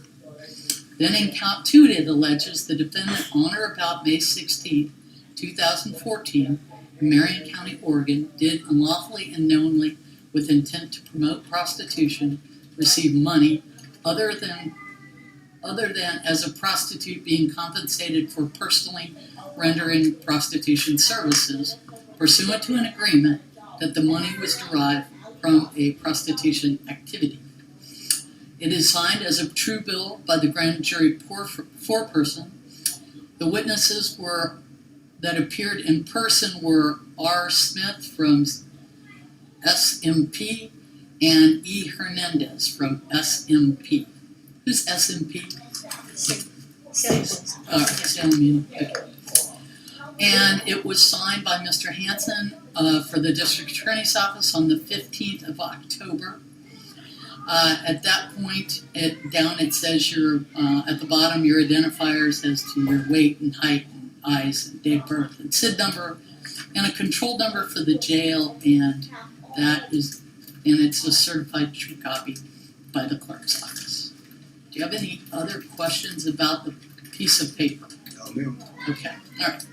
You understand you have the right to remain silent about those offenses? Yes, ma'am. And do you understand that you have a right to an attorney? Yes, ma'am. And do you understand that we've actually appointed you an attorney? Yes, ma'am. Okay. And based on this charge and prior interactions between this office and you through counsel, we've set a trial date of July 23rd, 2015. Yes, ma'am. Okay. With a pretrial, July 6th of 2015. Yes, ma'am. Do you understand you have a right to a trial? Yes, ma'am. You have a right to call witnesses at that trial. Yes, ma'am. Cross-examine the witnesses the state would bring. Yes, ma'am. You have a right to testify or not testify. Yes, ma'am. And do you understand that if you choose not to testify, that they may not be held against you in the deliberations of the jury? Yes, ma'am. Okay. Do you understand that at trial you have the right to remain silent and a right to not put on any evidence at all? Yes, ma'am. Okay. And finally, do you understand that you have a right to a jury trial, a court trial, where you try the case just to me, or a right to enter into plea negotiations with the state, or plead what we call straight up to the charges, plead to both charges, and argue what the sentence should be if you were convicted of those two charges? Do you understand that? Yes, ma'am. From the state's perspective, have I missed any rights that I should bring to the defendant's attention? No, Your Honor. Ms. Ryder, any rights that you think I should bring to his attention that I have not gone through? No, Your Honor. Okay. A Class C felony is a 5-year maximum with a $125,000 fine, and a Class A felony is up to 20 years incarceration with a $375 maximum fine. Okay. Now, I think there's an offer on the table, and I think the state would like to put that on the record so that we make sure that you understand what the offer is. You don't have to take the offer. You've got a trial set. You can entertain the offer. You cannot. You can plead straight up, as I told you. You can have your jury trial turn into a court trial. You have many options. Do you understand? Yes, ma'am. Okay. And what is the state's offer? Thank you, Your Honor. On count 1, the DCS of Oxy within 1,000 feet of a school, the defendant he would ordinarily be sentenced as an 8B, which would be 35 to 40 months in the Department of Corrections. However, Your Honor, the state has extended an amended offer. We've agreed to a dispositional downward departure based on stipulation, Your Honor, and we're asking for 36 months of probation, so it would be a downward departure from prison to probation. With 36 months supervised probation, all general conditions would apply. The special conditions would include our drug package and forfeit any items seized, and also to comply with probation as set forth in count 2 as well. There would also be a blood buccal sample, 6 months license suspension, and the $200 felony fine in addition to attorney fees. And on the promoting? Yeah, thank you, Your Honor. For count 2, similarly, the defendant is an 8B on the grid, would also be facing 35 to 40 months in the Department of Corrections if he's convicted at trial. However, we are agreeing to a dispositional downward departure, again with 36 months probation, with the Marion County sex offender package on this count, Your Honor, and also asking to comply with the conditions in count 1. There would also be a blood buccal sample, sex offender registration, and also a $200 felony fine. And I see a note for, it says fine / fee, so there's a felony, $1,200 to be paid for money seized in the Salem incident report number in this case. You have to register as a sex offender on prostitution? Yes, Your Honor, that's Promoting. yes. Yes.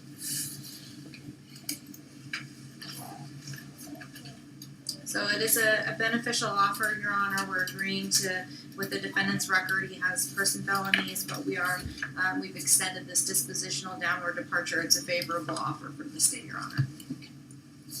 All right, Mr. Johnson. They've put their offer on the record because we don't want it to be a situation where later you say, gee, if I'd have known that, I'd have done something different. Okay? So, now we're all sure you know what the offer is. We don't have to take the offer, but we're all clear what the offer is. Okay?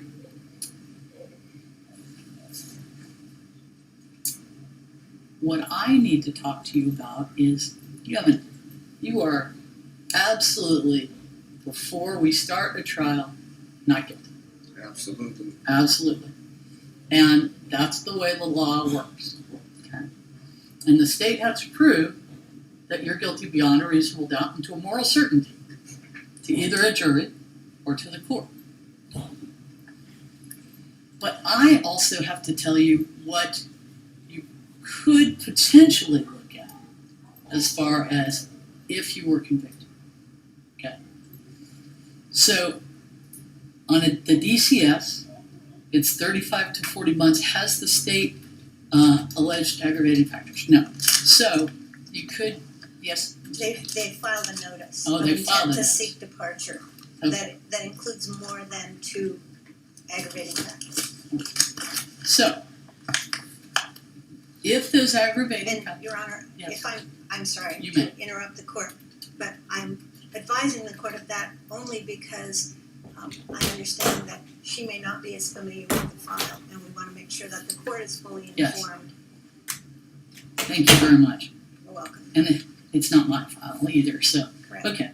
So, sir, what that means, okay, is that potentially on the DCS, right, if you were convicted, stand before me, absolutely not guilty.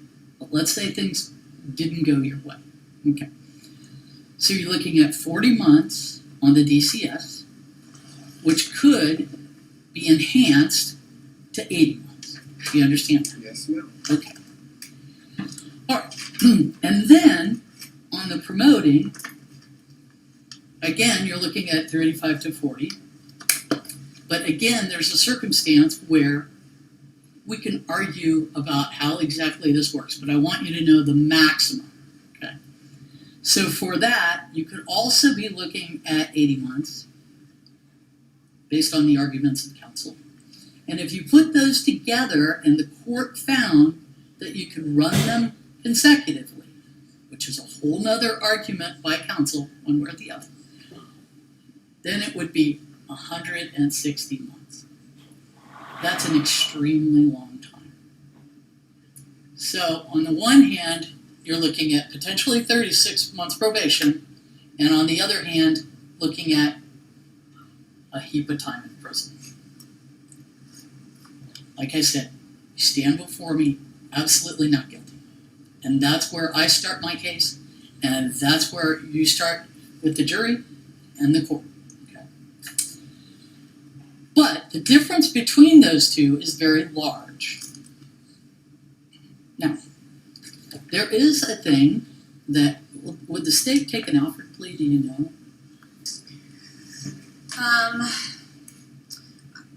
I know that we don't typically do that, Your Honor, and so I would need to speak with Mr. Hanson.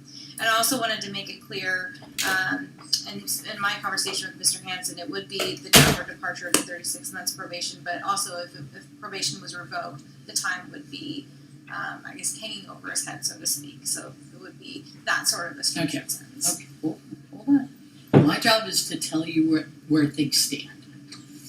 If you don't agree, I'm good with that. Okay, totally good with that.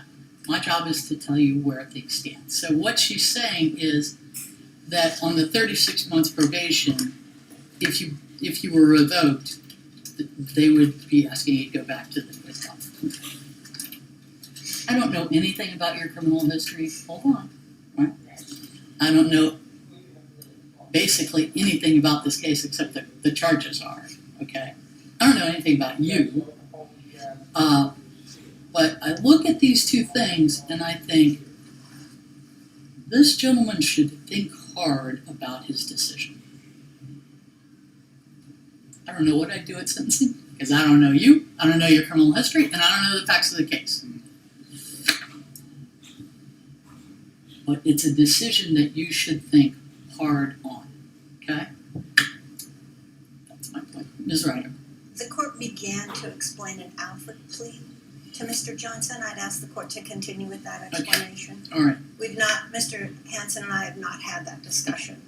There is something Mr. Johnson called an Alford plea. Yes. I'm aware of an Alford plea, and that's admitting guilt. And again, Jessica Kemphy was a attorney on my case, and she was the one that introduced it to me.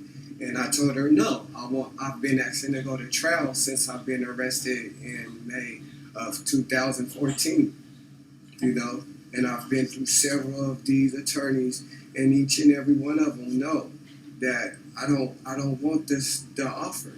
I'm found guilty for, if, like I tell them, if falling in love and marrying a prostitute is a crime, then give me life.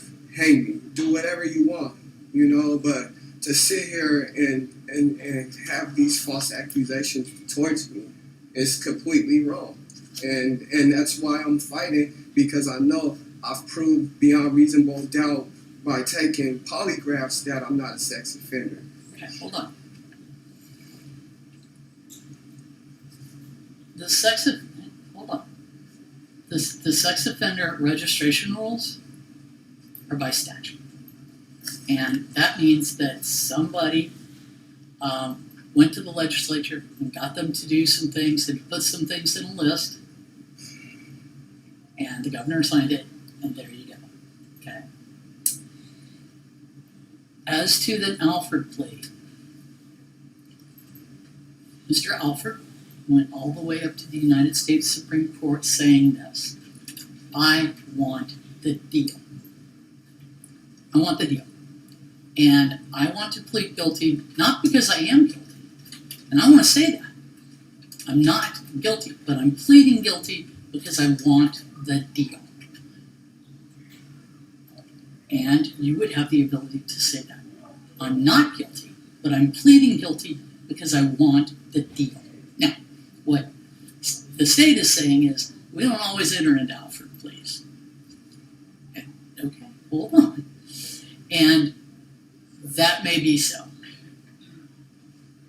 But I think that it would be something that the state and the defense could discuss about whether or not, given the amount of potential liability you have out there, whether or not that's something you should consider. Okay? Like I said, I don't know anything about the case. I don't know anything about who you love or who you don't love or what happened or what didn't happen. I don't know any of that. I'm looking at a man who's in front of me who, if things go well, could get probation, and if things don't go well, could be doing a lot of time. And so when I look at that, I think, I really hope this guy's thinking hard about this offer. Oh, I am. Okay, all right. I am. And that, because if it went to trial, and if you were found guilty by somebody, me or their jury, then I'm not looking at it from the same perspective as if you stand up and take responsibility or there's some deal with the state. I understand. Okay, all right. Anything else from the state? Not on this topic, Your Honor. Okay, we have other topics. Okay. Yes, nothing Okay. further. All right, let's talk about the other topics. Last topic from the state, Your Honor. I believe Mr. Hanson filed a motion to continue dated June 3rd. It looks as though one of the officers is on vacation, another is at training, and so I think we need to address that today as well, Your Honor. And Mr. Johnson's position would be? And we have filed a notice of objection to the motion for continuance, and we object to any continuance, certainly any change of date which extends the trial in this matter. He was arrested in May of last year. He has a right to things to move along expeditiously. So we'd ask the court, if the court is inclined to change the scheduling of this trial, to find another time sooner. Okay. Did Mr. Hanson send you with some potential dates? Your Honor, Mr. Hanson gave me the dates that the officers will be unavailable from now until the end of October, basically. Hold on. Mr. Johnson, if you go to trial, you're gonna have to learn not to react, okay? Because if you react, jury's gonna hate you. So you're gonna have to Sorry, I learn. have bad anxiety. So. Okay, all right. You're gonna have to learn to keep a straight face. Okay, all right. All right. So, what are the eligibility of the officers? I haven't decided whether I'm going to continue it or not. I just want to know where we stand. Okay, and this is kind of lengthy, Your Honor, so I apologize, and it might be easier for me to pass them forward. But Yeah, how about we do? Okay. And Ms. Reiner, would you like to see these? Well, but that's okay. Go ahead and give them to the court. I think it's just lists of dates. It's- So. The court in Ms. Biggs is really what it is. And I'm assuming that Mr. Hanson's calendar is here? Yeah. Okay.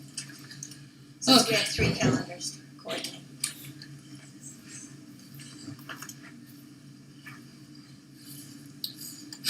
Of course, they did this in backwards.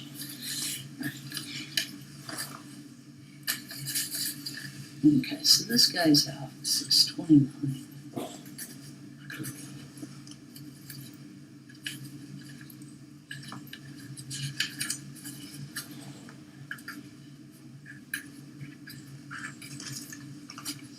And then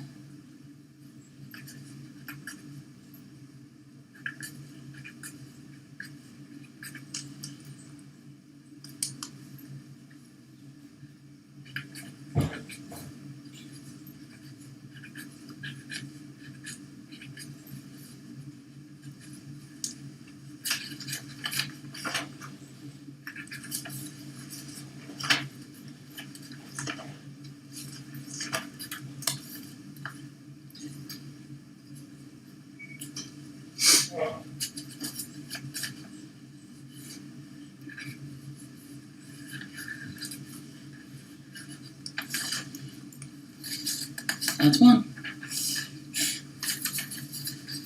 Okay.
So on Smith, it says 8/4 through 7/15. Doesn't he mean 8/4 through 8/15?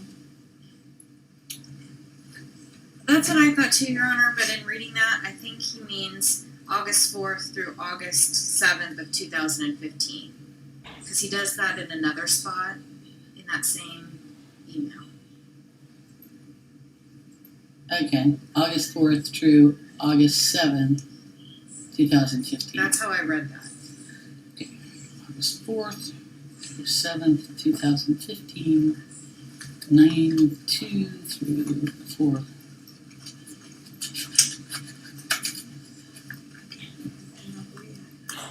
This is good practice. Okay. Let's start working on that, just like the judge said.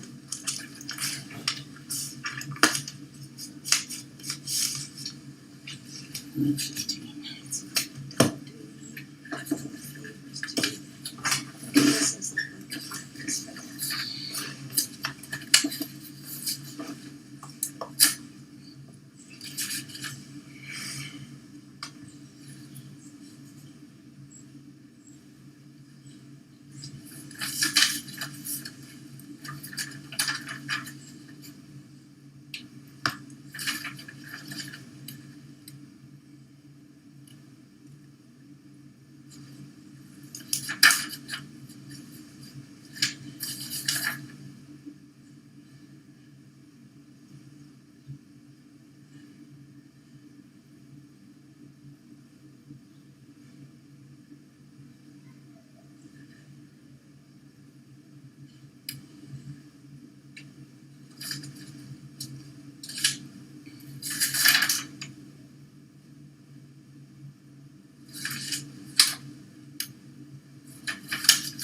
So the real question is, why did Emmons say, I'm good for anything past 727? I was wondering that myself, Your Honor.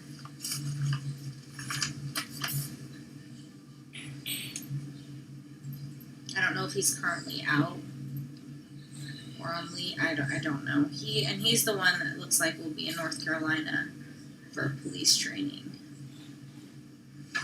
From when to when? Right. From when to when? Because see, what Doug asked, Mr. Hanson asked them is July 27th forward. But what I'm looking at is July 13th through 23rd. And if Emmons was available during that time,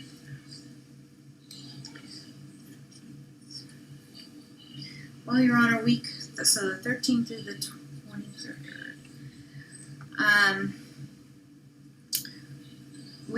Your Honor, we could try it and see if we can reach out to everybody and let the court know immediately if that doesn't work.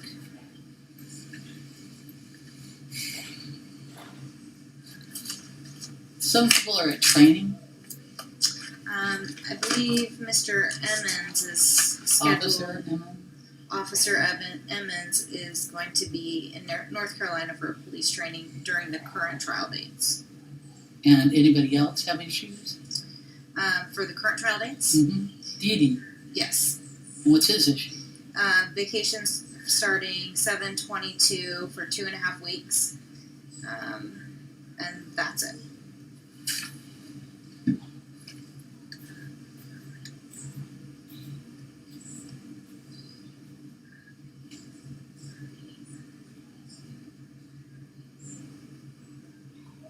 When does his vacation start? 7/22. Oh, okay. So the week of Yeah. the 13th possibly could work.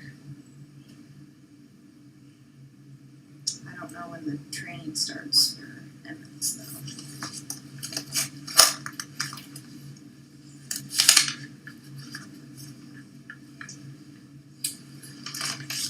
These guys have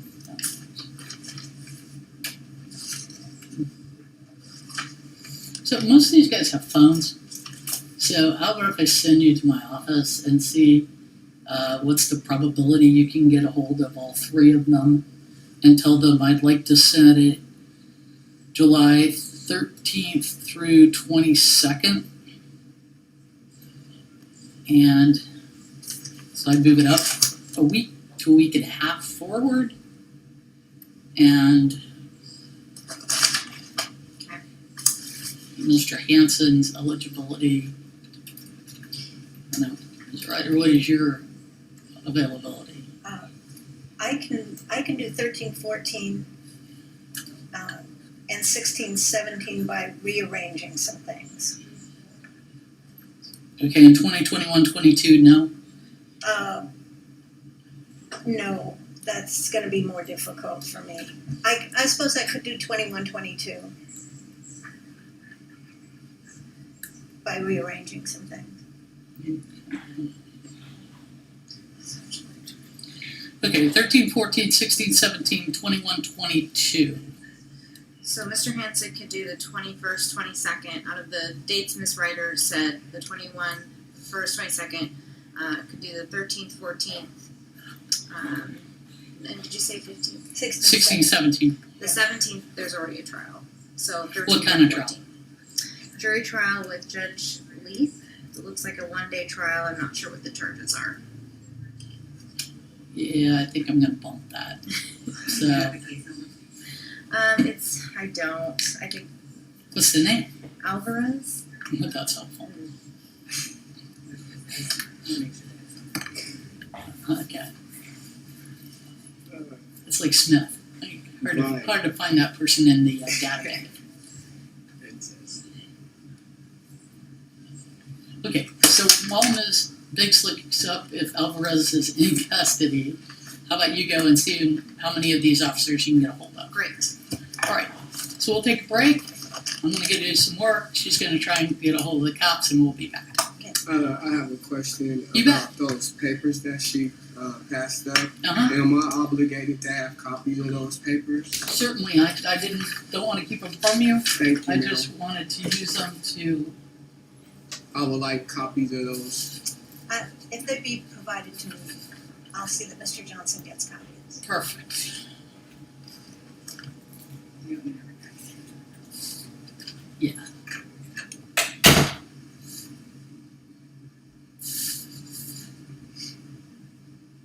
So that's right. So you'll get redactions from these for email addresses and phone numbers. And that's my concern is I would like to have them in my possession here today because I feel like she's not really helping me. Who is Miss Ryder. How so? Because she doesn't respond to things that I ask her to respond to, and our communication between lawyer and attorney is not there. It has deteriorated beyond reasonable doubt.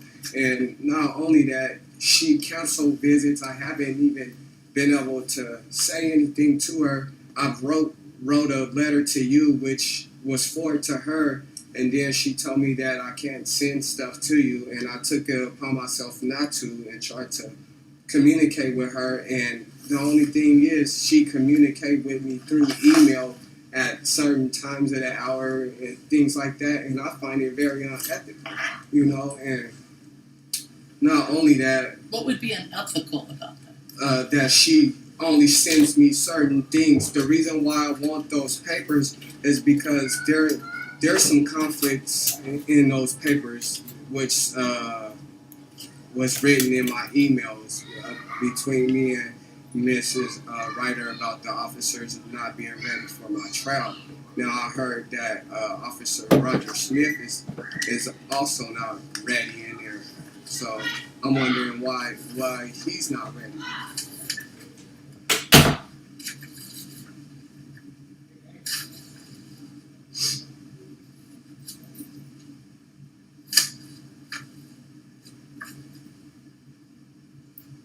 You want to know why he's not available on other dates than the trial date? Yes.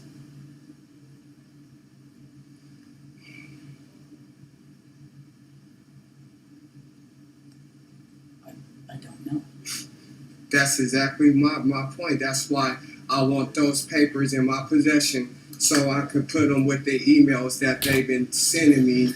Mental game is what I call it, because I was aware of the two officers not being able to come, but I have said something to her about Officer Roger Smith because I know of what's going on between Roger Smith, and his situation. That's nothing to do with my court case, but I just need those papers, man, for me, and I don't want them to get to her so she could probably take something out, or I just don't trust her, and if it's my right to have those papers, I would much rather for you to give them to me than to pass them on to her and have her forget to send me one or something. Then it'll be a argument between us, where's the rest of the paperwork. Okay. Well, we can work that out. I Thank guess here's my concern, Mr. Johnson, is I think that we're on our second or third lawyer. Second. Oh no, this is the fourth. Six. Okay. All right. So, Ms. Ryder was appointed. She's extremely good at what she does. So, I understand that there have been a number of lawyers for whom you have not been able to work with, for whatever reason. I don't care what reason, honestly, but you haven't been able to work with them. But there comes a time when a judge must say, get this lawyer, or you get no lawyer. Or you can hire one yourself. Okay. But this is the lawyer that you're going to get. If you come to make some type of, you sound frustrated. Okay, you can be frustrated. Okay. It's not that, man. Hold on. But if you want to formally file a motion, then the court will set it for hearing, and the court will decide whether or not this falls into a category where I'll take Ms. Ryder off the case and put another lawyer on the case, take Ms. Ryder off the case if that's what you want to do, but make it real clear that you're going to have to represent yourself. Okay. There are a number of options, but again, I really want you to think about this before you jump into something. It is not easy to represent yourself. It is very difficult. And I've seen people do it, and I've seen it come back to bite them. So she's good at what she does. She knows what she's doing. I cannot see her ever in the position that she would keep information from you that's lawfully to go to you. So I guess I'd ask that you think about that. We're going to try and set another trial date, and we'll go from there. Okay? Yes, ma'am. All right. I'll see counsel in chamber sign. Get that date set.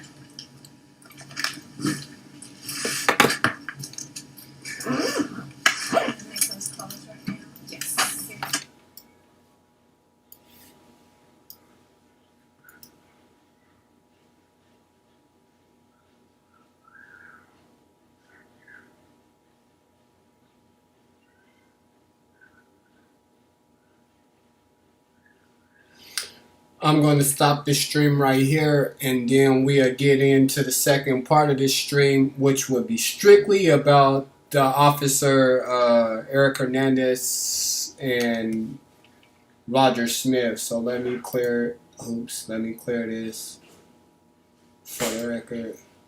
We'll be just on there. So y'all, thanks for watching. Stay tuned.